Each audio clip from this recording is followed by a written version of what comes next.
નમસ્કાર વિદ્યાર્થી મિત્રો, હું છું દેવાંગ સર. ગુજરાતી પર્વ યુટ્યુબ ચેનલ ઉપર આપ સૌનું હાર્દિક સ્વાગત છે. આજે આપણે આ વિડીયોમાં જોઈશું નિબંધ લેખન. કોઈ પણ સ્ટાન્ડર્ડ હોય, ધોરણ 9, 10, 11, 12, આ સૌથી અગત્યનો પ્રકાર છે. છતાં પણ એવું જોવામાં આવે છે કે વિદ્યાર્થીઓ આમાં પૂરતી તૈયારી કરતા નથી.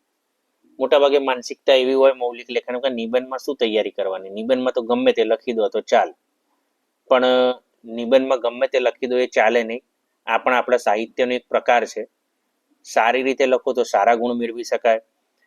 નિબંધ ગોખવાનો હોતો નથી, કારણ કે નિબંધ અનસીન હોય છે. હા, એટલું જરૂર કહી શકાય કે અમુક આઈએમપી નિબંધ તૈયાર કર્યા હોય આપણે તો એ પૂછવાની શક્યતા વધારે. પણ આપણે નિબંધ કોઈ પણ પૂછાય એને કઈ રીતે આકર્ષક બનાવી શકીએ, શું ધ્યાન આપવાનું હોય, કેવી રીતે સારા ગુણ મેળવી શકાય, એના વિશે આપણે આ વિડીયોમાં ચર્ચા કરીશું. આની પહેલા પણ આપણે અહેવાલ લેખન, વિચાર વિસ્તાર, સંક્ષેપીકરણના વિડીયો બનાવી દીધા છે. જો તમે ના જોયા હોય તો એ જોઈ લેજો, જેથી તમારી મનમાં જે કોઈ મૂંઝવણ હોય એ દૂર થઈ જાય. તો આપણે શરૂઆત કરીએ. નિબંધ લેખન એ લેખનનો એક મૌલિક પ્રકાર છે. મૌલિક એટલે નવું, બરાબર? જાતે વિચારીને લખીએ આપણે એ. નિબંધ એટલે જેને કોઈ પણ જાતનું બંધન નથી તે, બરાબર? બંધન નથી, જેને જે લખવું હોય એ લખી શકાય વિષયના અનુરૂપ.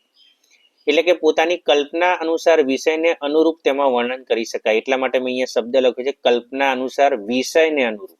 બરાબર? વિષય હોય એના પ્રમાણે તમારે લખવું પડે. હવે જો આને એક ફાયદો બતાવું નિબંધ લેખનનો. માન લો કે બોર્ડમાં 10 લાખ વિદ્યાર્થીઓ પરીક્ષા આપે છે, બરાબર? દરેક વિદ્યાર્થી, દાખલા કે કોઈ નિબંધ પૂછાવે છે કે સ્વચ્છતા ત્યાં પ્રભુતા અથવા માતૃપ્રેમ, તો દરેક વિદ્યાર્થી પોતાની જાતે લખશે, પોતાની રીતે લખશે, પણ માર્ક્સ મળશે તો વિચારો કે છે ને જોરદાર. કન્ટેન્ટમાં તો નક્કી છે કે બીજા પાઠનો પ્રશ્ન પૂછાય તો બીજા પાઠનો જ લખવાનો. તો એનો મતલબ શું થયો? નિબંધ લેખનમાં જે વિષય આપવામાં આવેલો છે તેમાં તમે પોતાની કલ્પનાના રંગો ઉમેરીને લખી શકો અને માર્ક્સ પણ મળે. જો આપણે સારી રીતે લખીએ તો સારા માર્ક્સ મળે. એટલે એટલા માટે જ આ પ્રકાર અગત્યનો છે અને માર્ક્સ પણ સૌથી વધારે હોય છે નિબંધના. હવે નિબંધનું માળખું, હવે આવા કઈ પ્રકાર પાડવાના નથી. માળખું એટલે સ્ટ્રક્ચર. પણ આ તમને સમજવા માટે લખ્યું છે કે 3 પાર્ટ માઇન્ડમાં પાડવાના છે. આપણે એવું લખવાનું નથી આરંભ, પછી આ લખવાનું, વિષય વસ્તુ, આમ. આ મનના પ્રકાર છે. મનની અંદર વિચાર માટે, થિંકિંગ માટે. સૌથી પહેલા છે આરંભ, બીજું છે વિષય વસ્તુ, ત્રીજું છે સમાપન. હવે આપણે જોઈએ આરંભ. નિબંધનો આરંભ વિષયનો પ્રવેશ કરાવનાર હોવો જોઈએ. કાવ્ય પંક્તિ, સુભાષિત કે પ્રસંગથી થતો આરંભ આકર્ષક લાગે છે. આની અંદર દાખલા કે આપણે માતૃપ્રેમ નિબંધ લખતા હોય તો માતૃપ્રેમને લગતી કોઈ આપણે પંક્તિ લખી નાખીએ. દાખલા કે સ્વચ્છતાને લગતો કોઈ નિબંધ લખીએ છીએ, સ્વચ્છતાને અનુરૂપ લખી નાખીએ. પરિશ્રમે પારસમણી નિબંધ પૂછાય છે તો એને લગતું કોઈ સુભાષિત લખીએ તો આપણને નિબંધ વાંચવાની થોડી મજા આવે. પછી છે વિષય વસ્તુ. આ આપણો મુખ્ય પાઠ છે. નિબંધનો આ મહત્વનો ભાગ છે. તેમાં મહત્વના મુદ્દાઓ સ્પષ્ટ રીતે, એકદમ પોઈન્ટ ટુ પોઈન્ટ, તર્કબદ્ધ, જેમ તેમ નહીં, તર્કબદ્ધ એટલે વિચારોને અનુરૂપ મુકાયેલા હોવા જોઈએ. સમાપન. આખા નિબંધના અંતે સારરૂપ ફકરો આવવો જોઈએ, મોરલ. બરાબર? તમે એક્ઝેક્ટલી તમારો પોઈન્ટ ઓફ વ્યૂ શું છે, તમે શું માનો છો. એમાંય જો સૂત્રાત્મક રીતે મૂકી શકાય તો અંત વધુ આકર્ષક ને સચોટ બને. સૂત્રાત્મક એટલે તમે જે લાસ્ટ પેરેગ્રાફ લખો છો એમાં તમે જે માનો છો એના અનુરૂપ તમે કોઈ વાક્ય લખેલું છે, કોઈ વસ્તુ સમજાયેલી છે. મોટાભાગે ચિંતનાત્મક ટાઈપના નિબંધો આવે એમાં આ વસ્તુ વધારે આવે છે. પણ આટલું યાદ રાખવું કે આરંભ આકર્ષક હોવો જોઈએ, કોઈ પંક્તિ કેવું મૂકી દો, વિષય વસ્તુ પણ તમે મૂકી દો સારી રીતે, અને છેલ્લે સમાપન મૂકી દો. હવે આપણે જઈએ આગળ. હવે આપણે નિબંધ લેખન લખતી વખતે ધ્યાનમાં રાખવાના મુદ્દાની ચર્ચા પછી કરીએ છીએ. પહેલા નિબંધ લેખનના પ્રકારો જોઈ લઈએ કે કયા કયા પ્રકારો છે. બરાબર? સૌથી પહેલો છે પ્રકૃતિ વર્ણન નિબંધ. આ જોઈએ આપણે. જો તમે પ્રકૃતિ વર્ણનનો વિષય પસંદ કર્યો હોય તો તેમાં પ્રકૃતિનું દ્રશ્ય નજર સામે ઊભું થઈ જાય તેવું સૂક્ષ્મ વિગતો સાથે વર્ણન કરવું. બરાબર? નેચર, પ્રકૃતિ એટલે કે નેચર. દાખલા કે ધરતીકંપ છે, પ્રકૃતિના રમ્ય અને રૌદ્ર સ્વરૂપો છે. બરાબર? નદી, પેલું પૂર, અતિવૃષ્ટિ, અનાવૃષ્ટિ, બરાબર, વસંતરાજનો વૈભવ, ગમે તે XYZ આ પ્રકૃતિ વર્ણન નિબંધ હોય તો તમારે શું કરવાનું છે? આમ વાંચનારના મનમાં એમ થવું છે કે આ વસ્તુ હું જોઈ રહ્યો છું, ભલે હું વાંચી રહ્યો છું પણ ત્યાં સામે જોઈ રહ્યો છું, એ રીતનું આકર્ષક વર્ણન હોવું જોઈએ. પ્રકૃતિના રમ્ય રૌદ્ર રૂપની વાત કરતી વખતે તેને માનવ સ્વભાવની સંકુલતા સાથે પણ સાંકળી શકાય. આપણે બધા જ જાણીએ છીએ કે જે ઋતુ ચક્ર ફરે છે, જે ઠંડી ગરમી વરસાદ પડે છે, તે આપણને પણ અસર કરે છે. માનવ સ્વભાવ પણ સાથે સાથે જોડાયેલો છે. તમે જોયું હશે કે વધારે ગરમીમાં આપણું મગજ થોડું ગરમ રહે છે, બરાબર, ચીડચીડો સ્વભાવ થઈ જાય છે. પહેલો વરસાદ પડે છે ત્યારે આપણે ખુશ થઈ જઈએ છીએ. તો વર્ષા ઋતુને બધાનું વર્ણન કરતા હોય ત્યારે માનવ સ્વભાવ અંદર સાંકળી શકાય. પ્રકૃતિ મન હૃદયને સ્પર્શતી હોય છે, તેથી તેમાં પ્રયોજાયેલા ભાવવાચક ઉદ્ગાર વાક્યો પણ નિબંધને વધુ હૃદયસ્પર્શી બનાવે છે. હવે જો ભાવવાચક એટલે એક્સક્લેમેટરી સેન્ટેન્સ, બરાબર, ભાવવાચકની ઉદ્ગારવાચક એટલે એક્સક્લેમેટરી સેન્ટેન્સ, બરાબર. આ સિવાય તમે અમુક જગ્યાએ ક્વેશ્ચન માર્ક મૂકી શકો કે શું તમે આવું માનો છો, બરાબર. અલ્પ વિરામનો યોગ્ય ઉપયોગ કરી શકો, પૂર્ણ વિરામનો પરફેક્ટ જગ્યાએ ઉપયોગ કરો, એટલે વિરામ ચિહ્નો ધ્યાનમાં રાખવા. માહિતી પ્રદાન. જો તમે માહિતી પ્રદાન નિબંધ લખવા માંગતા હોય તો તમારી પાસે મુદ્દાઓને અનુરૂપ માહિતી હોવી જોઈએ. એમને એમ નહીં ખાલી એક જ વર્ડ આવડે છે પછી આ નિબંધ આપણે પસંદ કરી લીધો એવું નહીં. જરૂરી પરિભાષા, તેના લાભ ગેરલાભ અંગે અથવા પક્ષ વિપક્ષ અંગેની માહિતી, તેના કારણો, ઉપાયો વગેરે જેવી વિગતો સમાવવી જોઈએ. હવે દાખલે કે લાભ અને ગેરલાભ, દાખલે કે તમને નિબંધ પૂછાય કે મોબાઈલના લાભ અને ગેરલાભ, બરાબર, તો એની અંદર શું છે, પક્ષ અને વિપક્ષ, એટલે તમારે બે રીતની વાત કરવાની છે. લાભની વાત પણ કરવાની છે, ગેરલાભની વાત પણ કરવાની છે. પણ આમાં તમારે એક નિયમ યાદ રાખવાનો કે તમારે આ ટાઈપનો પ્રશ્ન હોય એટલે 50% લાભ લઈ લેવાના, પછી 50% શું લઈ લેવાના, ગેરલાભ લઈ લેવાના. અને છેલ્લે એન રૂપે ફકરો લખો ને એમાં તમારે એવું બતાવવાનું કે જો યોગ્ય ઉપયોગ કરવામાં આવે તો આમાં કશું ખોટું છે નહીં, બરાબર. તમારે કોઈ પોઈન્ટ નહીં, કારણ કે લાભને જ તરફેણ નથી કરવાની.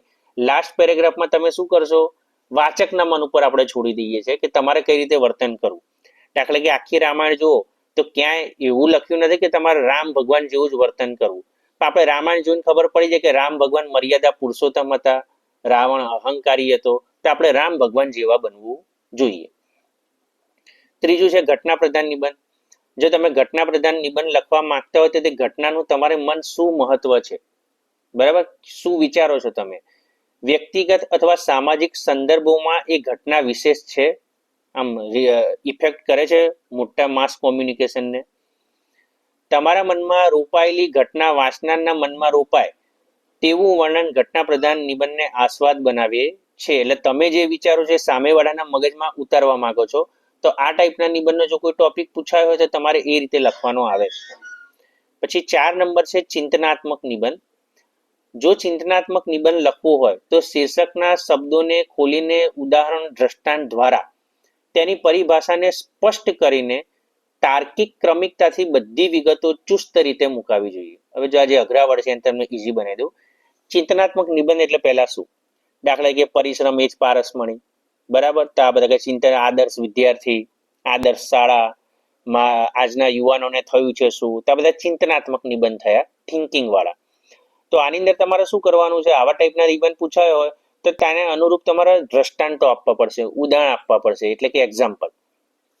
પછી શું કરે, તાર્કિક રીતે તમે જે વિચારો છો, તાર્કિક નો અર્થ થાય કે એકલો વિચાર, તર્ક એટલે વિચાર થાય, અને તાર્કિક અહીંયા ક્રમિકતાથી એટલે સિક્વન્સમાં, જેમ તેમને વિષયના અનુરૂપ તાર્કિકતાથી તમારે કરવાનું છે. પ્રકૃતિ વિષયક કે ઘટના પ્રધાન નિબંધમાં થોડો સ્વૈર વિહાર હોઈ શકે. પ્રકૃતિ અને ઘટના પ્રધાન લખતા હોય તો તમે સ્વૈર વિહાર એટલે બીજું લખી શકો, પણ ચિંતનાત્મક નિબંધોમાં સ્વૈર વિહાર તેની નબળી બાજુ બને. આમાં સ્વૈર વિહાર નથી, તમારે પોઈન્ટ ટુ પોઈન્ટ જવું જોઈએ. એટલે હું મોટાભાગના વિદ્યાર્થીઓને સલાહ આપતો હોઉં છું, તમને પણ આપું છું કે જો બને ને ત્યાં સુધી ચિંતનાત્મક નિબંધ લખવાનો ટાળવો, બરાબર. જ્યાં સુધી પ્રકૃતિ વર્ણન વિષયક ને બધા નિબંધ હોય ને એ પહેલા લખવા. પણ જો માની લો કે તમે 1-2 નિબંધ જોરદાર તૈયાર કરેલા છે અને એ જ પૂછાયો છે તો તમે લખી શકો. બાકી તમે એવું વિચારતા હોય કે આ નિબંધ પૂછાયને હું મારી રીતે લખવા જઉં તો ચિંતનાત્મક નિબંધમાં એ શક્ય બનશે નહીં. 5મું છે આત્મકથાનાત્મક નિબંધ, એટલે ઓટોબાયોગ્રાફી, કે જેની અંદર તમે તમારા જીવનના અંત ભાગની અંદર કંઈક વાત કરી રહ્યા છો, એ વસ્તુ તમે પોતે જ છો. આ નિબંધની ખાસિયત યાદ રાખવાની કે એ વસ્તુ જો હું મુખ્યમંત્રી શું કહેવાય, એક માકડાની આત્મકથા, માન લો નાના સ્ટાન્ડર્ડનો ટોપિક છે એ તમને કહી દીધું, એક છત્રીની આત્મકથા, તો દાખલા કે આમાં તમે પોતે જ છત્રી છો, બરાબર, એક પક્ષીની આત્મકથા, તમે પોતે જ પક્ષી છો એટલે તમે જ છો પોતે, એ રીતે તમારે વર્ણન કરવાનું છે. હવે આત્મકથા કોણ લખે? સર્જક પોતાના જીવન વિશે લખે આત્મકથા. એટલે આની અંદર પણ તમારે કેવું લખવાનું છે કે જે તમે પોતે જ છો. જો તમારે આત્મકથા નિબંધ લખવો હોય તો વિચારી જુઓ કે તમને કેવી વાત સાંભળવામાં રસ પડી શકે. બરાબર, આપણે જોઈએ છે સ્વાભાવિક રીતે, હું ઘણી વાર કહેતો હોઉં છું વિદ્યાર્થીઓને કે ફિલ્મ જોવો છો, સિરિયલ જોવો છો, નાનપણમાં કાર્ટૂન જોતા હતા, તે એકદમ રસપ્રદ રીતે રજૂ કરવામાં આવે છે, તો તમને દેખવું ગમે છે. તેવી રીતે લખવામાં પણ આપણે જોવાનું છે. કોઈ પોતાની આત્મકથા કહે તો કોણ સાંભળે? સીધી સીધી વાત હોય શબ્દોથી તો કોઈને ગમે નહીં. ક્યારે સાંભળે? તેથી આ પ્રકારના નિબંધમાં બોલચાલની લડત નિબંધને આકર્ષક બનાવી શકે. આમાં સતત તમારે એ રીતે લખવાનું છે કે તમે સામેવાળા વાચક સાથે વાતચીત કરી રહ્યા છો. આ બાબતમાં હું મહાત્મા ગાંધીની સત્યના પ્રયોગો આત્મકથાની વાત કરવાનું પસંદ કરી કે તમે સત્યના પ્રયોગો વાંચો ને તો તમને એમ લાગે ગાંધીજી તમારી સામે જ બેઠા છે અને તમને વાત કરી રહ્યા છે. ઉદ્ગાર ચિહ્ન મૂકેલા હોય, ક્વેશ્ચન માર્ક મૂકેલો હોય, તમારા મનમાં કોઈ પ્રશ્નનું બીજ રોપેલું હોય. તે પોતાના જીવનના સાર વળી જે પોતાના જીવનના અંતિમ તબક્કામાં હોય તે પોતાના જીવનના સારરૂપ કોઈ સંદેશ આપે, કોઈ મોરલ આપે. તેથી કોઈ પણ આત્મકથા જો જીવન સંદેશ આપતી હોય તો તેનું મહત્વ હોય. જેમ કે એપીજે અબ્દુલ કલામની અગનપંખ છે, એમાં પણ એમને છેલ્લે સંદેશ આપેલો છે, ગાંધીજીએ પણ આપેલો છે. આમ નિબંધને યોગ્ય ભાષા, રૂઢિપ્રયોગ, કહેવત, અલંકાર આદિના ઉપયોગથી ઉપજતી આકર્ષક શૈલી, તાર્કિકતા, પ્રવાહિતા વગેરે તમારા નિબંધને આસ્વાદ બનાવી શકે. વર્ડ સમજાઈ દઉં અઘરા અઘરા. ભાષા એટલે લખાણ, રૂઢિપ્રયોગ, કહેવત એ તો તમને ખબર છે. આકર્ષક શૈલી, શૈલી એટલે લખવાની લઢણ. તાર્કિકતા પહેલા પણ કીધું, ક્રમબદ્ધ યોગ્ય વિચારો મૂકવા. પ્રવાહિતા એટલે સરળ ભાષા. આસ્વાદ એટલે સૌથી વધારે રહે. હવે જો નિબંધો ઘણા બધા છે, આની અંદર અમુક નિબંધ છે એની ચર્ચા કરીશું, પણ નિબંધ લખવો કઈ રીતે, બરાબર, આ જો મુદ્દાઓ આપણે ધ્યાનમાં રાખીએ તો નિબંધ આપણો આકર્ષક બને. એ મેં અમુક મુદ્દા અહીંયા તમને આપેલા છે, બરાબર, તો એ તમે ધ્યાનથી જુઓ તો તમને ખબર પડી જશે. પહેલો છે, સૌ પ્રથમ આપેલા વિષયમાંથી તમે કયો નિબંધ સારી રીતે લખી શકો છો તેની પસંદગી કરવી. આ આપણો મુખ્ય ટોપિક છે. માન લો કે તમને પહેલા તમે શ્યોર જ નથી કે મારે કયું નિબંધ લખવો છે, તો આપણે કઈ રીતે લખી શકીશું? તો સૌથી પહેલા તમને જે ટોપિક આપ્યો ને એમાંથી પહેલા સિલેક્ટ કરો કે હું કયો સારી. તમને બે એવું લાગતા હશે કે આ હું સારી રીતે લખી શકું એવું છું, તો પાછું એવું મગજ થાય તમારું માઇન્ડ, તો એવું વિચારો કે આમાંથી હું કયો સારી રીતે લખી શકીશ. સેકન્ડ નંબર, વિષય પસંદગી કર્યા બાદ, એક જ મિનિટ બેટા, હા, વિષય પસંદગી કર્યા બાદ તે નિબંધને યોગ્ય રીતે લખવા માટે સૌ પ્રથમ તે વિષયને લગતા મુદ્દા વિચારીને તેની રફ કામમાં નોંધ કરો. હવે મોટાભાગના વિદ્યાર્થીઓના મગજમાં એવું હોય છે કે રફ કામ જે ખરું ને એ ખાલી મેથ્સ સાયન્સમાં જ હોય, ગુજરાતીમાં ના હોય, તો આ વસ્તુ ખોટી.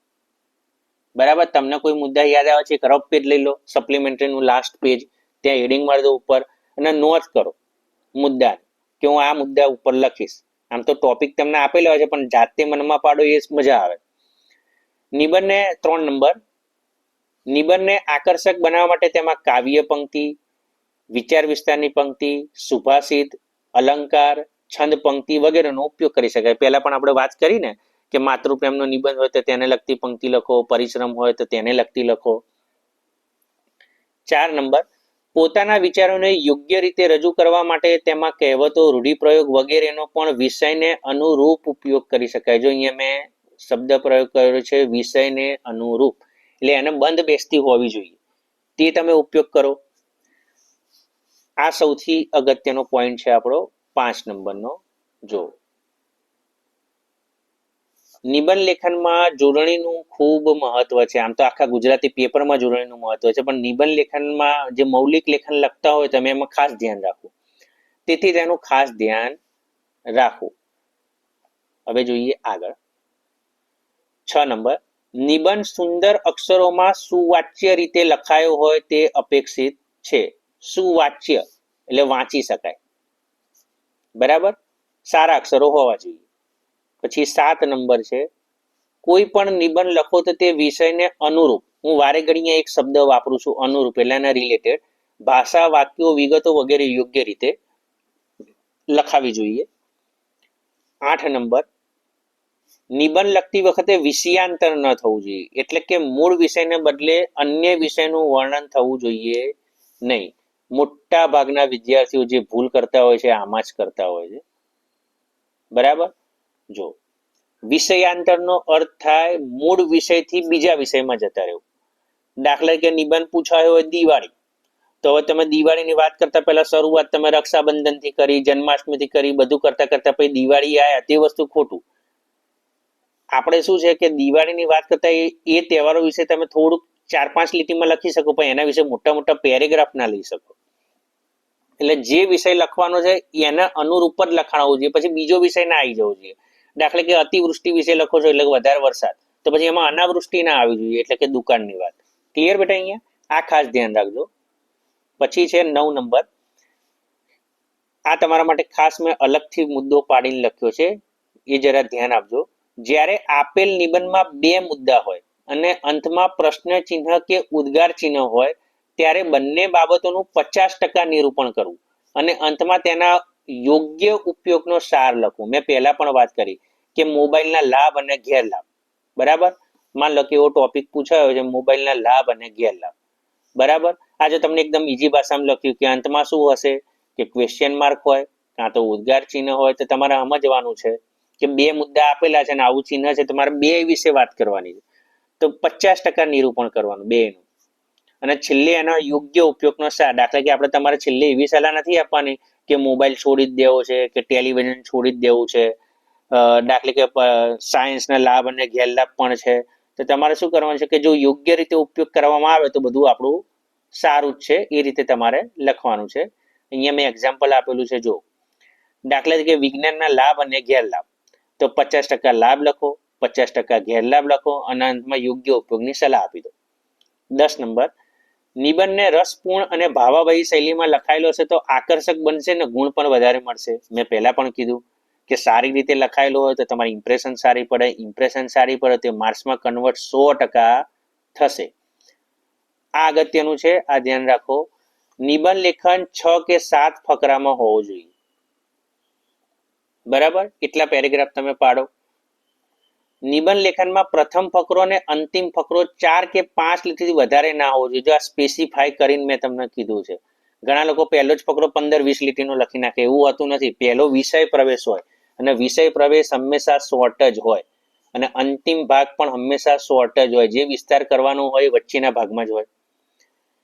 લાસ્ટ ટોપિક છે 13 નંબર, નિબંધ લેખનને લંબાવવા માટે બિનજરૂરી વાક્યોનું વારંવાર પુનરાવર્તન ટાળવું. હવે આ વસ્તુ મેં એક માર્ક કરી છે. ઘણા બધા વિદ્યાર્થીઓ ખાલી ક્વોન્ટિટી ઉપર ભાર મૂકે. ક્વોન્ટિટીનો મતલબ કે ખાલી લખાણ લાંબુ લાંબુ હોવું જોઈએ, બીજું નહીં હોય તો ચાલશે, પણ એ વસ્તુ ખોટી છે. બરાબર. એકના એક વાક્ય તમને નથી મળતું એનું પુનરાવર્તન કરી તમને એમ કે ચલો 2 પેજનો નિબંધ લખી નાખ્યો મેં કે 3 પેજનો લખી નાખ્યો નિબંધ, તો મારા માર્ક્સ આટલા આવશે. તો એવું ના હોય. ઘણી વાર કોઈ 2 પેજનો નિબંધ લખ્યો તો એ દાખલા કે માન લો કે 3 માર્ક્સ લઈ આવ્યો છે. કોકે 1 પેજનો નિબંધ લખ્યો છે તો પણ એને પણ 3 આવ્યા છે. તેનું કારણ શું છે કે પેલા એ ક્વોલિટી સાથે લખ્યું છે આણે, અને આણે એકલી ક્વોન્ટિટી રાખી છે. જો આણે વચ્ચે ક્વોલિટી પણ એડ કરી હોત તો આના માર્ક્સ વધત. ક્લિયર બેટા? તો શક્ય એટલા દરેક ટોપિકની આપણે વિગતવાર ચર્ચા કરી છે. અનસીન વિભાગ છે, ગમે તે પૂછાય, પણ આટલા મુદ્દા જો તમે ધ્યાનમાં રાખશો તો તમને ભૂલ થશે નહીં. જો વિડીયો તમને ગમ્યો હોય તો આ વિડીયોને તમે તમારા અન્ય વિદ્યાર્થી મિત્રો સાથે શેર કરી દેજો. ચેનલને સબસ્ક્રાઇબ કરી દેજો, જેથી વિડીયો મળતા રહેશે. આપણે ગ્રામરની સિરીઝ પણ ટૂંક સમયમાં શરૂ કરીશું, જ્યારે આપણો મૌલિક લેખનનો વિભાગ પતી જાય પછી. ધન્યવાદ.